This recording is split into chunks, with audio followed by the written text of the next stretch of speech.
Good morning. We are here at the Missouri Botanical Garden. I'm Christina, and I'm here today with Daria. Hello. And behind us here is one of the Origami at the Garden sculptures. This is one of my personal favorites. Mine too. We're here just outside the Kemper Center, which Daria works in. Mm-hmm. And she can tell us a little bit more about her role here and what's going on at the Kemper Center today. That's what today's tour is going to focus on. So I'll go ahead and turn this camera around and we'll hear a little more from Daria. So I'm Daria Mckelvey. I am the supervisor for the Center for Home Gardening. I focus more on the indoor section. Unfortunately, currently we're closed to the public, so we're going to actually focus on the outdoor section and kind of go around and just see what's blooming, see what we can find. Because things are looking really good right now. So let's go.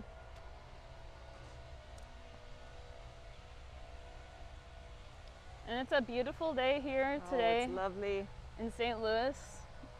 It rained a lot earlier this week and now the sun is out and plants are looking great. So before we get started, I actually wanted to point something out too.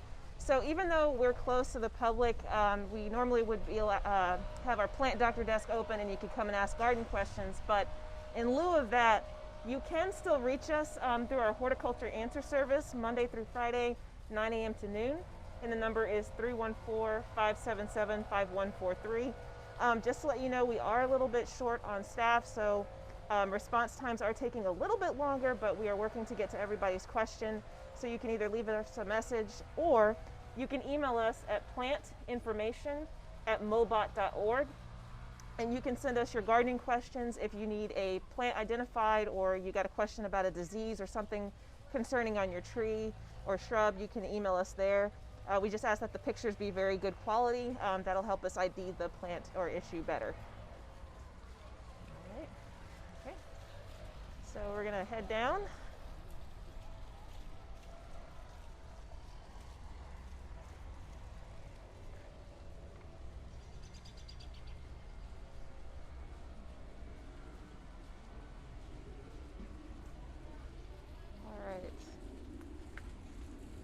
I do want to say one thing too, real quick. Our Japanese maple reminded me of it. We've been getting a lot of questions actually from our answer service of people saying that their Japanese maples have been showcasing like leaves are dying or turning brown. And this is a result of that late season freeze/snow and frost that we got back at the end of April. And a lot of people are concerned, which is understandable. But there really isn't much you need to do for your tree. The tree will naturally discard those leaves and over time will start producing some new ones. So just let the tree be, make sure you do provide good mulch and watering when needed and keep the tree healthy, and that'll help things to get back to normal with your tree. And that's what you can do for that. We got a lot of questions about Japanese maples experiencing some damage, so a few tips for you. That's good to know. Yeah. Is there anything else you've gotten questions about that is maybe related to that late season freeze? Just on other plants too, so some of the hydrangeas and hostas, but and even some of the ferns, but those actually are starting to show signs of coming back, so that's really good. So this is our terrace garden. Our crew over here is starting to plant some of our containers. So it looks like we've got I think this is a peony here. Yeah, let's see. Yep, it's called Cora Louise, so that'll be going into one of the containers. And actually, if you come over here, you can see some of the really nice color we have going on. Let's go this way. So this has been really nice. Sorry for the noise, guys. But we've got our, oh, I am drawing a blank. Why am I drawing a blank? Anyway, penstemon-like flower. Oh, penstemon flowers here that are looking really nice. Actually, in the rock garden too, by the climatron, the penstemons are also in full bloom right now. So they kind of all bloom at the same time. But I love this really dark foliage in the red stems. Nice. And then if you contrast that with this is also Baptisia season. They're also starting to become in full bloom. That one's called Pink Lemonade. And the bees just love it. Actually, I can see a bee over here. Let's see if we can find them. Oh, there's a Carpenter Bee right over here. Yeah. I see a couple of them. Yeah, they really love this one.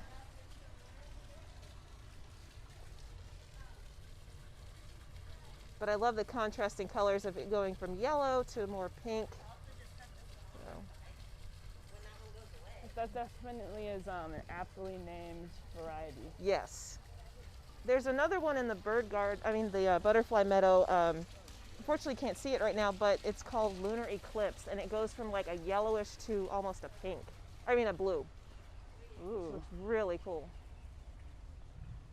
So now we're coming into our ground cover border. So if you're looking for something to kind of fill in a space or something low to the ground, this is a great area to kind of get some inspiration, like our clematis here. Wow, these caught my eye right away. They're so beautiful. You never really think clematis is, low growing, but there are a couple types that are. Yeah, I'm usually used to seeing the ones that are a little bigger than this and not spreading as much, but this is really nice. We do have a couple on our pillars that do grow up. Go this way. And also, just to show you, we're not going to go through here, but our perennial border also is open, and right now it's in full bloom, and a lot of really good stuff to look at.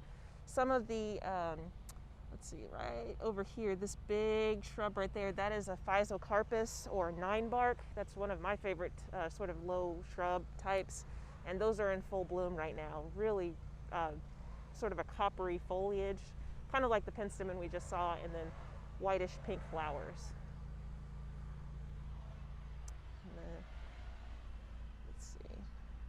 And then we have some more, not rock garden types, but we've got some sedums that are low growing and filling in. Hens and Chicks. This is one of my favorite succulents. This one's called, the cultivar is called Black, but this is so cute. It's so cute. It's a great name too. And here's the name.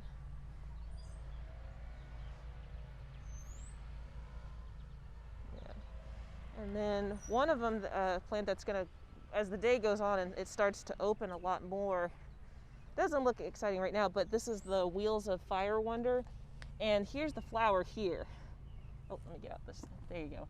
But these are closed right now, but just in a couple hours, all of these are going to be open.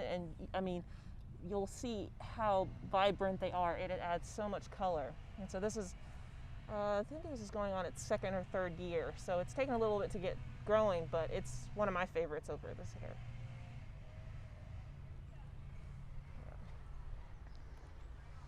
And then if you look to your left, between our grasses, I spoke about this last year, but we have this is our mini meadow.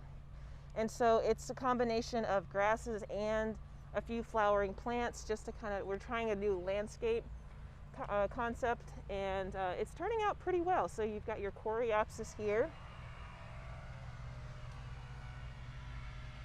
Oops, I made this. It's just really nice, like buttery yellow, sunshiny color. And they're just so dainty. They're just this one really popped out within the last week, and then we actually got a lot more buds coming out. Oh, you're right. And then so there's a little bit of pops of color throughout the season, but then in the fall we have some fall blooming asters in here, like the Symphyotrichum, and this will just be a whole ball of purple. That'll be later on the season, but it's really filled in nicely. So.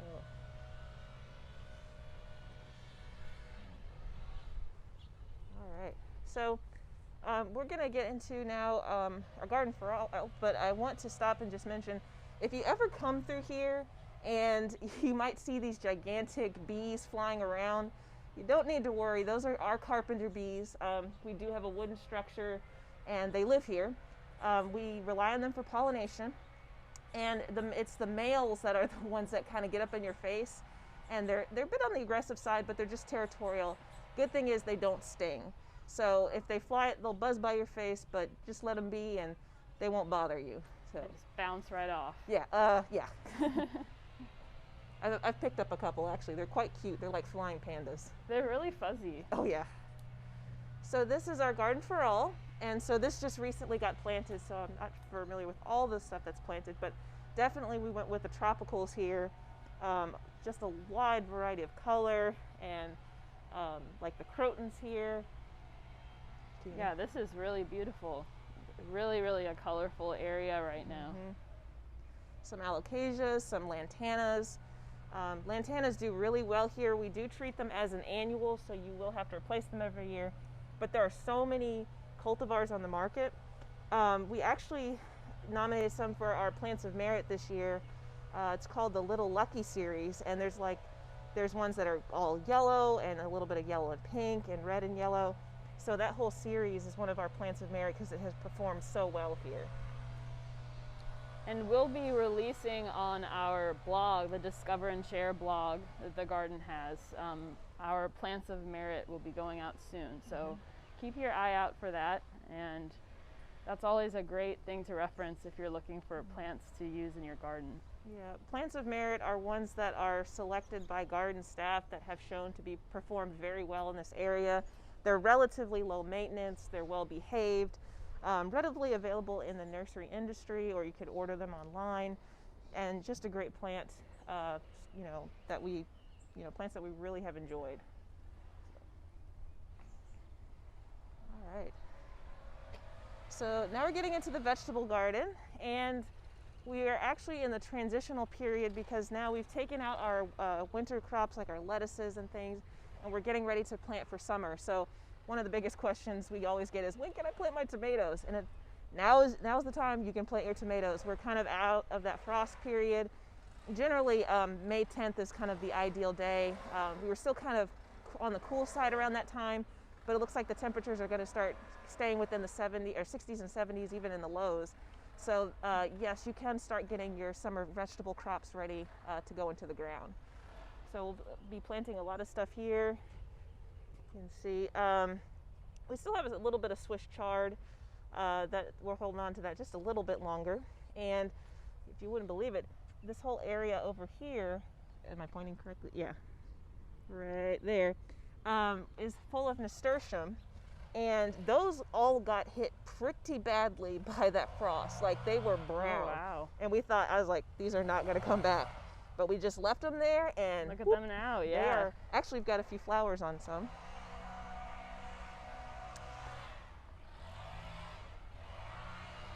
There's a couple different types, but if you can see. Oh, wow, yeah. Here's so beautiful. It's really nice.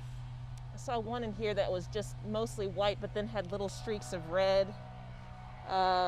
There's one, here's a peach-colored one. Oh, wow.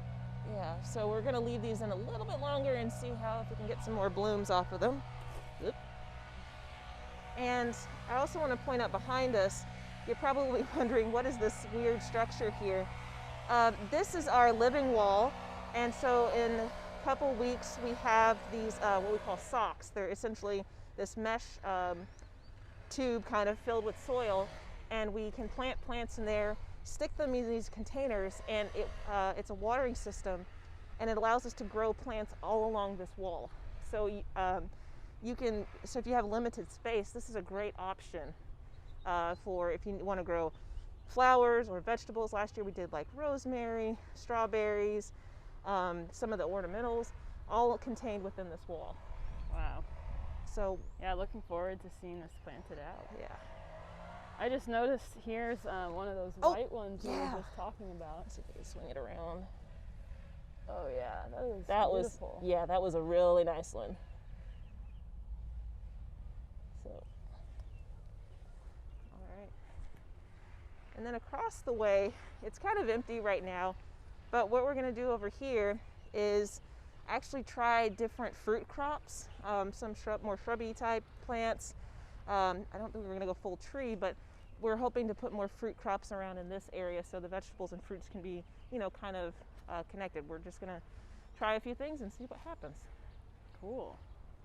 Yeah, and are these papaya trees? Yes, these are papayas. We start them from seed every year. They're annuals, but they will get taller than me by the end of the season. I mean, at least 6 or 7 feet tall. Last year they were huge. They were way up. I mean, it provided a little like shaded island almost. Yeah, it was really cool looking. So, and we got flowers, and you could see the fruit by the end of the season. So, hoping that will we'll do good on that this year. And then when you come to the vegetable garden, you're welcome to come into our little hoop house here. We do have a couple more herbs and stuff, some blueberries in pots. We have to grow rosemary in a protected location because it does get hit by our cold temperatures in the wintertime pretty hard and doesn't do well overwintering. So, but you can see how much these are grown. Got several different varieties and, oops. Oh, look at that. Yeah, there's a, if you've never seen how a pineapple grows, well, there you go. So there's one starting here and one starting here. And these can get pretty big. You can also see these in the climatron too. Oh, here's another one. Oh, look at that. Actually, this is interesting. It's got multiple sprouts, so that'll be interesting to see how that takes off. Definitely. And you can see here, Daria was just mentioning the blueberries. Mm-hmm. They tend to like acidic soil, and our soils are generally more alkaline, so they tend to struggle a little bit, but having them in pots allows you to grow them a little bit easier. Okay, so we're gonna go this way. So we still have some onions and garlic in, couple of peas growing here. So we'll be harvesting those pretty soon.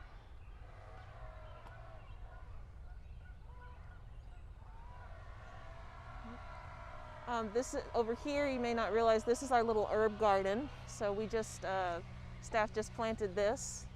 So we'll see how that'll be getting going next couple of months. And back here on these trellises, are these hops? Yes, they are hops. No, we do not make beer here, sorry guys. But yeah, it is really cool to see the plants and see if there's any flowering.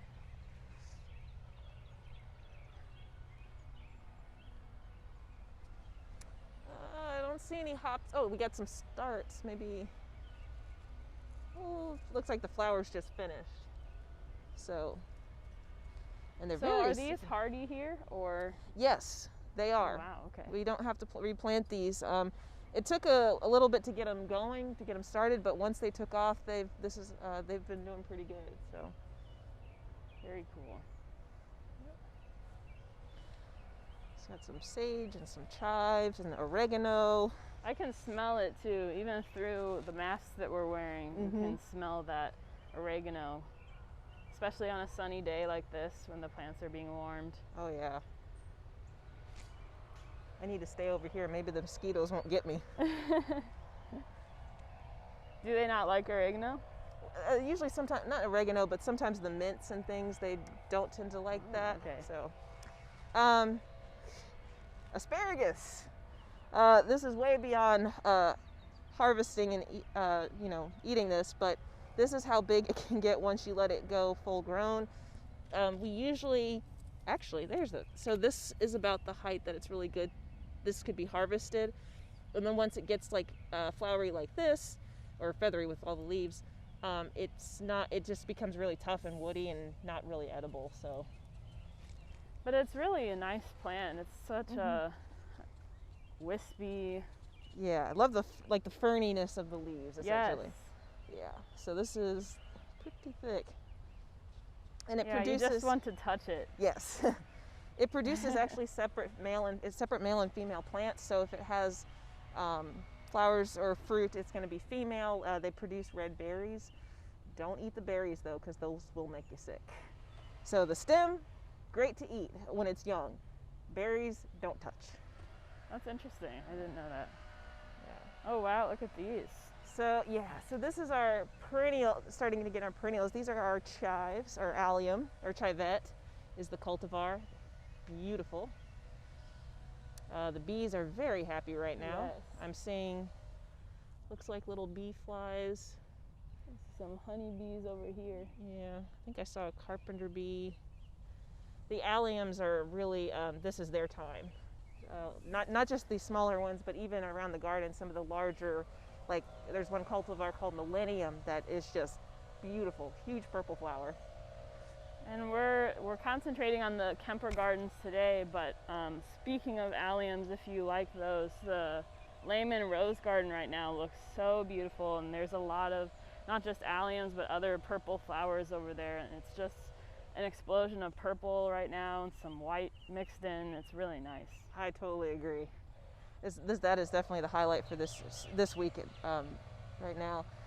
So this is our perennial trials, and you know, we're just trying out different perennials and see how well they do. Again, there's our penstemon, and then also our baptisia that's blooming.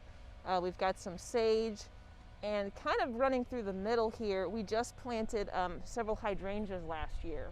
So we're going to test out different cultivars of hydrangeas and see how well those do. So a lot of stuff blooming over here. We haven't planted our annual beds yet, so but we're getting ready to. So we'll actually be trying a lot of different annuals, just testing for performance. That's the fun part about Kempers. We get to experiment. Yes.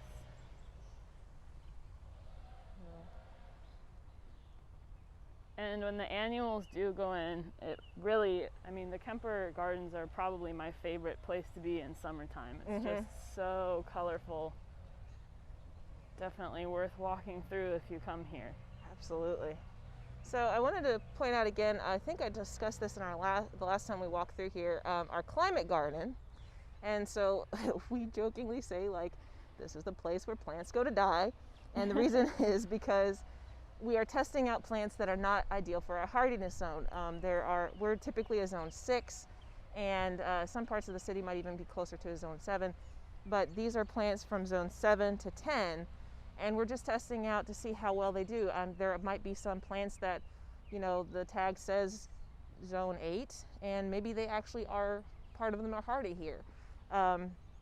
And then sometimes, you know, now that we're warming up, maybe there are some plants that can actually continue to come back every year. So we're just kind of seeing how that goes, and then if they survive for about 3 years, we'll dig them up and transport them out to somewhere in the garden and see how well they perform there, because this could be a microclimate, and putting them out in a different situation can really let us know about the hardiness of the plant.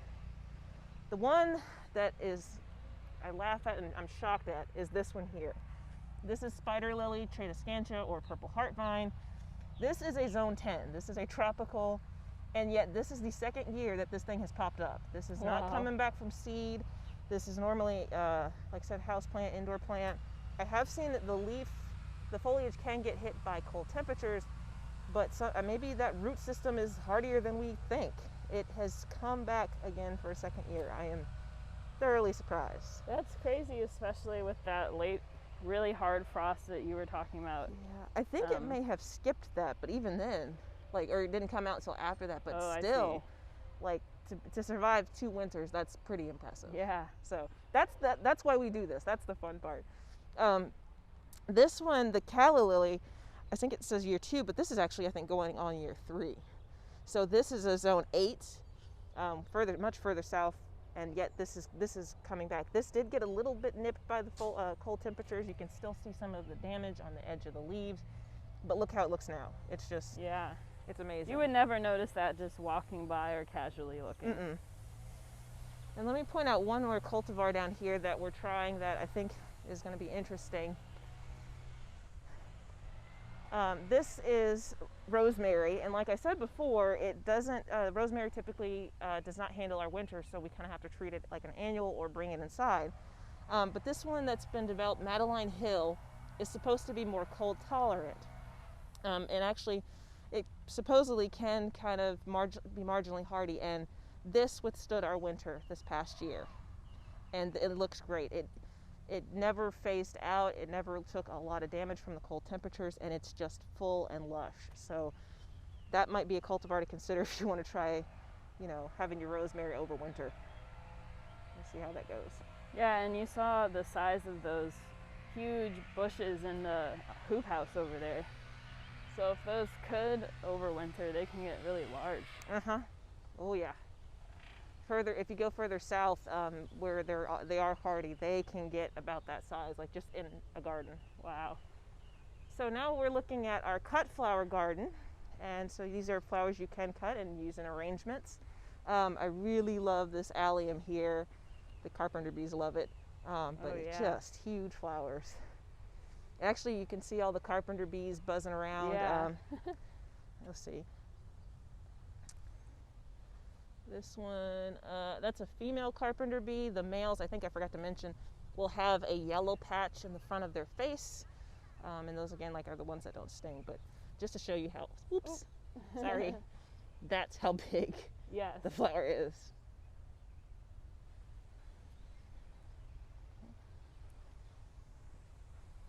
All right. And then one of the ones that are really impressive are these lupines. Lupini mix is the cultivar name. Some of them start to fade, but they're just gorgeous. And normally lupines, they're more for early season, kind of cooler temperature weather conditions. They don't really do well to heat and humidity, so which is why we don't really grow them that much. But just look at the color of that one. Yeah. You got white, you got purple, you got pink, sort of a yellowish color.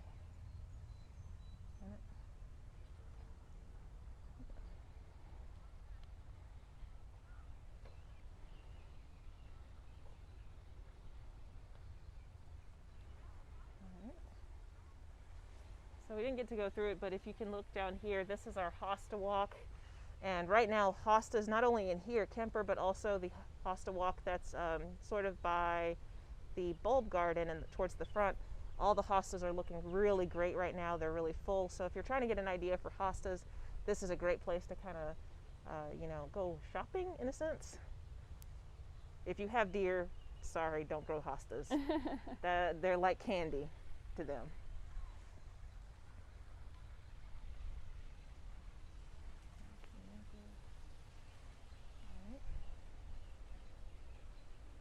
So we did get this is our smaller children's garden, but we did get this planted. So there's a lot of tropical, some begonias it looks like, some elephant ears. So once that really gets full, that'll look really nice. And there's a nice little seating area. So if you want to escape the heat for the day, you can come back here and relax and enjoy. And it is well shaded, you can see these benches.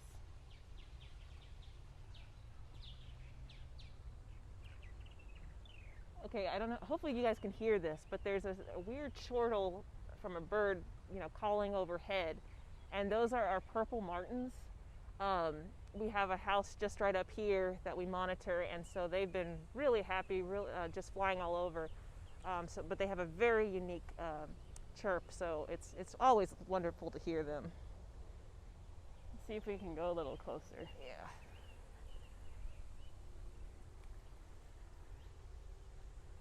I think they're flying around now. I think they're camera shy. And right now this area is in the middle of getting a big upgrade. Did you want to talk at all about this garden? Yeah, sure. Let's walk this way because we can see it a little bit better. So this is our native prairie area, and as Christine said, it is under construction, but we're almost getting closer to finishing. The plants that we've selected in this area are native plants or nativars, and let's just go through it. Right now it's closed to the public, but we'll walk through and kind of show you what's going on. So these are plants that are, like I said, are native, but they're native cultivars, and they are well behaved. And we're just trying different things, plants that the home gardener might be interested in including into their yard. So, like for example, this one is the Cephalanthus buttonbush right here. It's a little small, but there's a whole hedge of these. So once they get really full, it'll be really beautiful with those clusters of white flowers. We've got some grass, like little blue stem here. And again, we just planted last year, so these are still on the young side. But this is one of my favorites, Rattlesnake Master. This one has a huge stalk that gets pretty tall, great for attracting pollinators. Let's see. We've got some Baptisia and some more penstemon in the back. Amsonia. Ooh. Yeah, I don't know if you could hear that. our viewers, but we just heard an owl. Yeah, I think that was the barred owl. He's been elusive this year. I'm determined to find him. This one is this pink muley grass. Okay, it does not look like much in the fall right now, but come back in the fall and it'll only get us about this tall, you know, not too tall, but it has the inflorescence is light pink and it's just wispy and wavy. I mean, just this whole area is filled with it and it's beautiful. So definitely come back if you later in the season to take a look at that one. There's some more closer to the path as well. Yes, I have to say that I saw that last year actually, and I didn't know what it was called. And I've been trying to figure it out. I should have just asked you, but it really is beautiful, and I'm very excited to have learned that in this moment. Great. It's just, yes, it's so wispy, and it's almost like the closer you get, the less pink it looks. It's got this really cool effect. And actually, I believe you can actually look this up on Plant Finder. So if you want to take a screenshot of the screen right now that you're watching, you can look up on Plant Finder, go to gardeninghelp.org, and on the left-hand side, there's a button that says Plant Finder.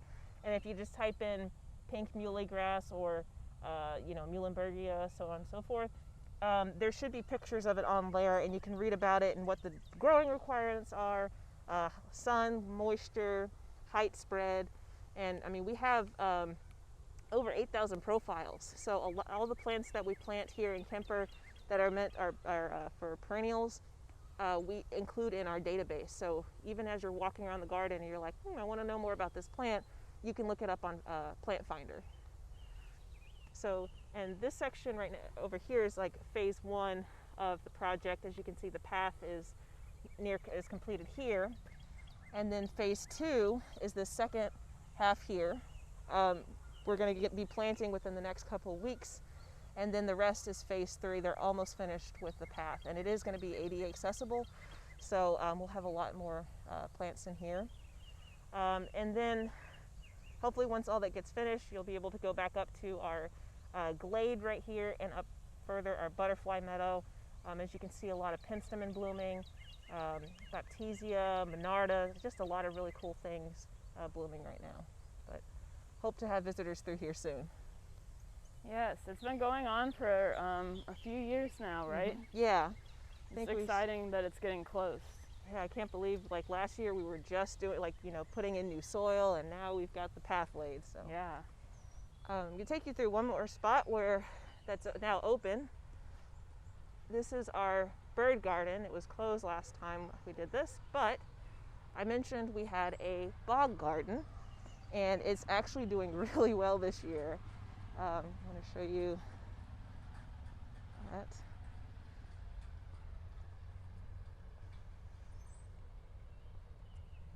Ta-da!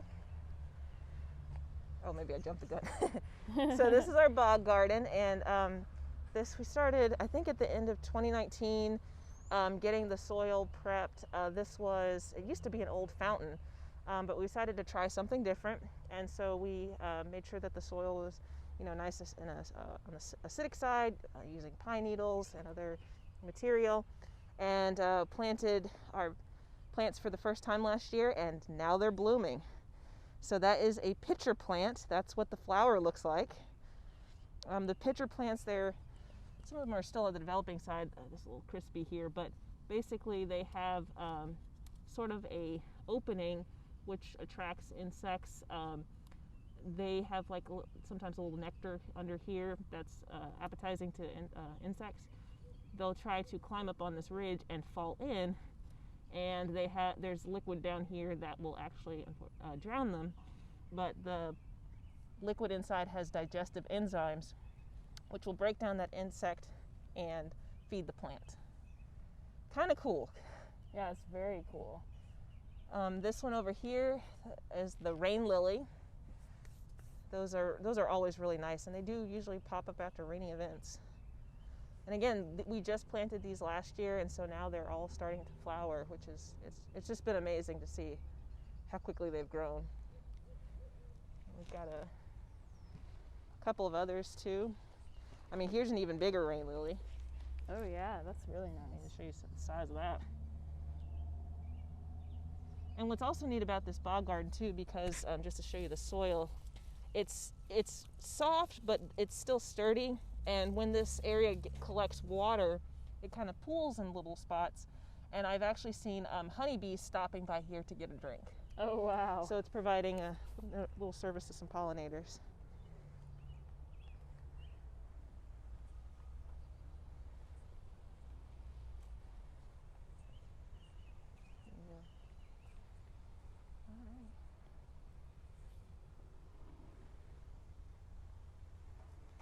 And as you see, our roses are starting to bloom. So those of you who are rose fans, get excited for that. Our peonies are finishing up a little bit as well. I haven't checked the Japanese garden in a while, but those should still be looking good. They were earlier this week. And I bet, especially after all that rain and now the sun having been out for a couple days. I haven't been back there in a couple days, but I bet they're even more opened up than they were. Oh yeah, there were a lot of buds on them this year. So.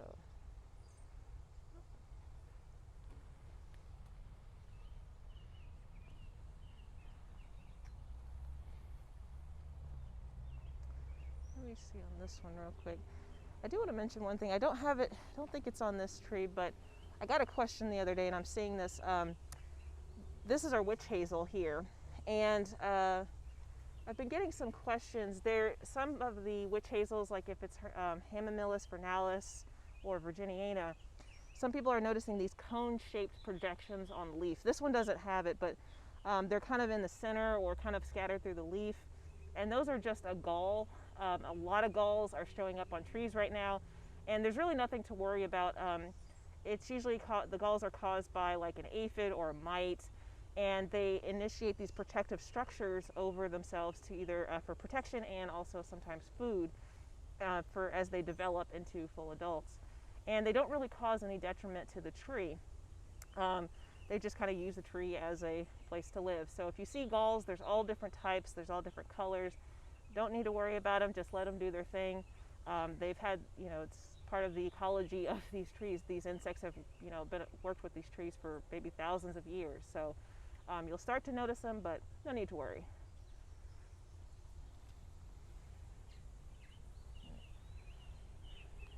I love this little apple. It's just so nicely shaded. It is. And then you get a nice view of Boxwood Garden. And speaking of the alliums, you can see those big purple puffs ahead there in the Boxwood Garden.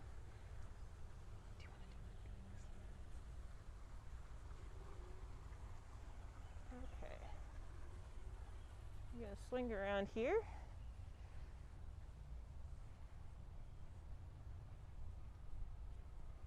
And we're going to go check on our honeybees. And you were just talking about adding some new fruit in the vegetable garden area, but this is an area where you can see some fruits already. Yes, this is also the original fruit garden. I think we'll still continue to have them out here, but a lot of our new stuff will be closer to the vegetable garden, so we'll see how that goes. And here are our honeybee hives. It's been a while. We haven't checked on them this year, not this year, this week, because of the rain, but it looks like we got a lot of good activity.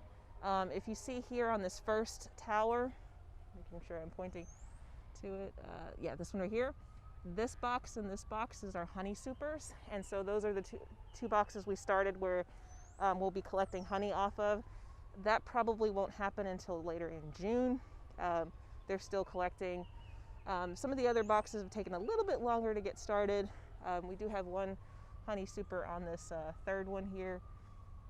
There we go, right there. So we'll just see how things go and hopefully get some honey off of them. We work with our beekeeper down in Fenton, Issa Bees, and any honey that we collect we'll provide to them as they help us with caring for them, and you can purchase it from them once we've collected it.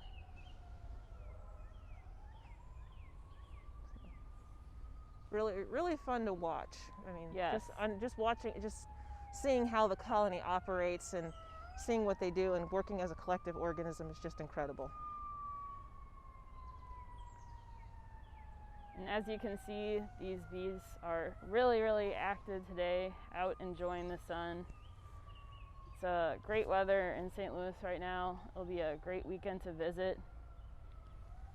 And definitely stop by the Kemper Center and the Kemper Gardens while you're here, because as you can see, they're looking really beautiful right now. Absolutely. And like I said, also too, remember, if you have questions about what we're growing out here, or you see a plant and you don't know much about it, you can email us at plantinformation@mobot.org or call our answer service and get your questions answered. So thanks everyone for tuning in, and thank you so much, Daria, for joining us today. You're welcome. Glad to do it. Yeah. And we will see you guys all next time. Bye. Bye.